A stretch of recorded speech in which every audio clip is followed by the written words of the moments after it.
Pedro, vamos lá. Sobre esse processo, né? Ainda o Brasil tudo está debruçado sobre esse processo contra Bolsonaro, contra cúpula militar, esse plano macabro de matar o presidente Lula, o Alckmin, o Alexandre de Moraes. Você publicou um artigo na Folha de São Paulo, juntamente com o Fernando Rideu, falando sobre essa estratégia da defesa do Bolsonaro, que é tentar tirar o Alexandre de Moraes do papel de juiz natural. A gente até estava comentando aqui sobre a sua posição. Aí eu trouxe você aqui para você poder desenvolver aqui para a gente essa estratégia. Você acha que vai dar certo essa estratégia da defesa do Bolsonaro? Não tem como saber, né, Miguel? Mas assim, eu li aquele primeiro relatório que falava sobre kids pretos, né? Longo, mas eu consegui ler. E esse último, que é mais longo, mais de 800 páginas, eu li a maior parte, né? Eu não sou advogado no caso e tenho os meus casos para tratar a minha vida, então não dá para ter tanto detalhe, mas acho que tive uma boa noção do que está posto ali nesse relatório final, né? Então são algumas questões que me vieram à mente aí. Primeiro, há um erro, e parte boa da esquerda, até às vezes por ingenuidade, comete esse erro também, mas que a direita tem cometido muito, talvez inopinadamente, né? Ou talvez por não ter lido o relatório, não ter se aproximado dos fatos aí, né? Mas é entender o golpe como elemento fatiado. Então, uma coisa é o 8 de janeiro, foi um ato. Outro ato foi o dos Kid Preto tentar matar o presidente, o vice e o... Aí o outro ato foi o atentado terrorista. O outro ato foram as manifestações do quartel. Outro ato, as coisas na rede. Não é assim. O que fica claro quando você lê o relatório e quando você observa o que está posto é algo que eu já intuía antes, já falava disso, que na realidade você tem um iter, você tem um caminho de fatos que todos eles constituem o crime. Então começa pela manifestação na internet, por falas do presidente, por manifestação no quartéis, por interrupção das rodovias, por ataque à eleição, atuação novamente na internet, aí de pessoas várias querendo criar um clima social golpista, o problema dos kids pretos, que é todo um conjunto de atos, que é óbvio que não há tentativa de homicídio, que nem ninguém cogitou disso. A direita ficou um tempo falando disso, né? O que se cogita é tentativa de golpe de Estado, isso que é o que é cogitado, né? E de outros crimes relativos a isso, né? Atentado violento ao Estado de Direito e associação criminosa. Aí tem o ataque terrorista ao aeroporto. Primeiro o ataque terrorista no dia da posse de Lula, depois o ataque terrorista no aeroporto dia 24 de dezembro, 8 de janeiro. Quer dizer, você tem uma sequência de fatos que tudo isso é um crime só, cometido por uma organização criminosa, que tem hierarquia, especializações, grupos especializados atuando, mas de uma forma relativamente organizada. Óbvio que em sintonias com um ou outro elemento de desorganização, que até uma empresa é assim, né? Meu escritório é assim, de vez em quando a gente se organiza. Mas assim, há uma organização, há uma estrutura. Você pega o 8 de janeiro, houve uma articulação a nível nacional, financiada, com ônibus. Você pega a ação dos Kids Pretos, eles foram mobilizados, não são qualquer militares. São militares dos serviços especiais, são os especializados nesse tipo de assassinato, nesse tipo de ação sem farda, né? Então, ou seja, são os mais perigosos do Exército Brasileiro para matar alguém, né? Que deveria ser usado contra inimigos do Estado, e não contra autoridades do Estado, não contra cidadãos comuns a que eles teriam o dever de proteger. Mas, de qualquer forma, você tem todo esse iter, todo esse caminho. O golpe, a tentativa de golpe foi um romance dividido em vários capítulos, né? Foi uma peça de teatro dividida em vários atos. Fatiar esses atos é um erro, porque pode dar a impressão que houve só planejamento aqui, que ali só se ficou pensando, que ali se desistiu. Não. Foi tudo um ato só. E chegou o ápice 8 de janeiro, onde foram lá e quebraram, que foi a última tentativa de convocar as Forças Armadas a fazer algo. Já que não conseguiram convencer uma parte das Forças Armadas, importante, a aderir ao golpe, resolveram usar dessa pressão. Ou seja, é a impressão clara que me dá, quer dizer, e não é impressão, isso está muito bem posto ali, né? E aparentemente é o indício, existem indícios, não, existe certeza, provas de que foi organizado a partir do Palácio do Planalto, com fortes indícios que o presidente da República estava envolvido. Né? Então, por que eu falo isso? Porque se você interpreta desse modo, o que quer dizer essa crítica que se faz do ministro Alexandre não ser competente para julgar o caso? É algo que não. A meu ver, o debate feito pela mídia e por boa parcela da área jurídica tem sido muito simplista. Você fala, não, o ministro Alexandre foi atacado, foi ameaçado, ele não pode ser vítima e juiz ao mesmo tempo.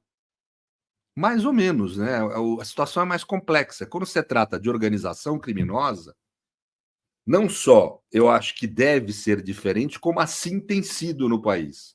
Eu vou te dar um exemplo aqui.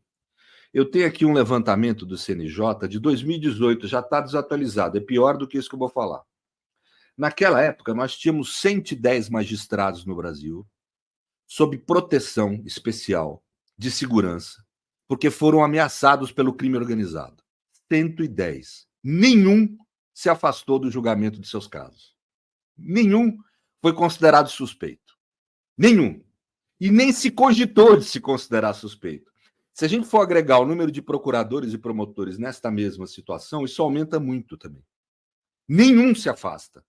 Aqui em São Paulo nós temos um sujeito meio heróico, Lincoln, esqueci o sobrenome dele agora, um sobrenome que eu não sei pronunciar, mas que ele é aqui nossa mãe, do GAECO, e ele anda com um monte de segurança em volta, e não se cogitou ele afastar do GAECO porque foi ameaçado. Por que isso? Porque não tem sentido os criminosos organizados escolherem quem vai julgá-los, usarem de manobras para impedir julgadores de julgá-los. Né?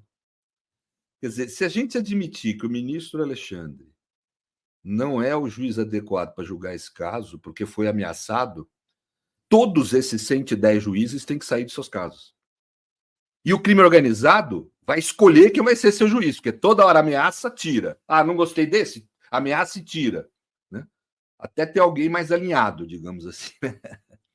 Então, até porque nesse caso, todos os ministros do Supremo foram ameaçados, todos, em algum momento. Né? Portanto, me parece que a questão é muito mais complexa do que o que foi posto no editorial do Estadão e no editorial da Folha que a gente criticou. É muito mais complexo, é uma questão que tem que ser analisada de outra forma. Né? Havia uma organização criminosa em ação, tanto que uma das acusações da PF é exatamente essa, de organização, associação criminosa, com vários ramos, organizada em áreas, em setores, propaganda, ação militar, ação política, autoridades de governo, etc., vários núcleos, né? E o relatório mostra isso muito bem, núcleos organizados num poder central, né? E o ministro Alexandre inicia as investigações sem ter sido ameaçado por ninguém no início do que depois se demonstrou ser uma organização criminosa. Né?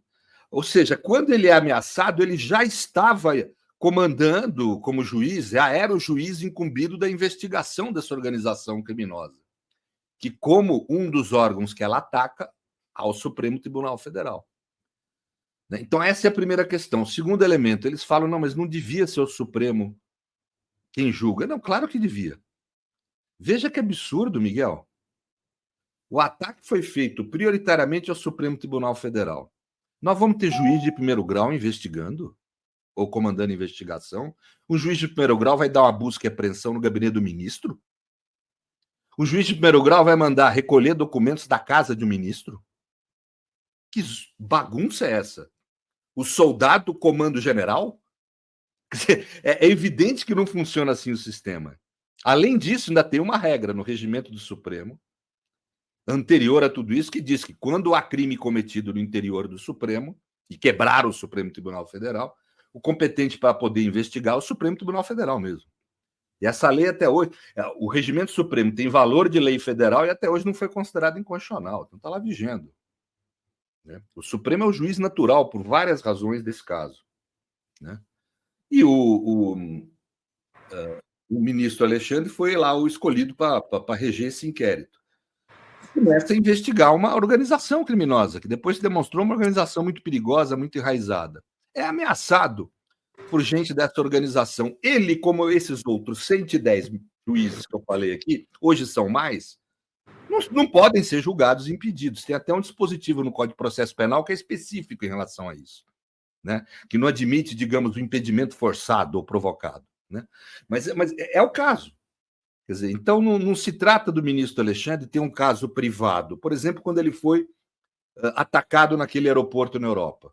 O juiz competente foi o ministro Toffoli. Claro, ele não pode ser, porque aí é um caso privado. O ministro Alexandre foi atacado pelos golpistas, ou ameaçado pelos golpistas, porque ele estava investigando a organização criminosa que estava querendo realizar o golpe. Porque ele estava, uma das facetas dessa organização criminosa era atacar as eleições. Ele era, inclusive, também o presidente do Tribunal Superior Eleitoral. Né? Então, vejam, ele foi atacado como instituição, primeiro. A instituição Supremo foi atacada através dele. Não era uma questão pessoal. Segundo, o processo, o juiz natural é que deve ser juiz do caso, o juiz designado anteriormente pela norma para aquilo. O réu não pode escolher quem é seu juiz. Se de um lado não se pode provocar a competência de um tribunal ou de um juiz fora do que é previsto legalmente naquele caso, porque se atenta contra o juiz natural, também deixar o réu manipular condutas para escolher quem é o juiz, para impedir provocadamente algum juiz de ser juiz, é evidente que isso não se pode permitir. Significaria a mesma coisa que o réu escolher quem é que vai ser seu juiz. Então, a questão me parece, Miguel, por isso que eu escrevi o artigo, junto com o Ideu, nós escrevemos, que nos parece muito mais complexa do que o que é posto. Não é aquela situação em que o ministro Alexandre está na casa dele, é assaltado por alguém inadvertidamente, nem sabe que ali mora o ministro.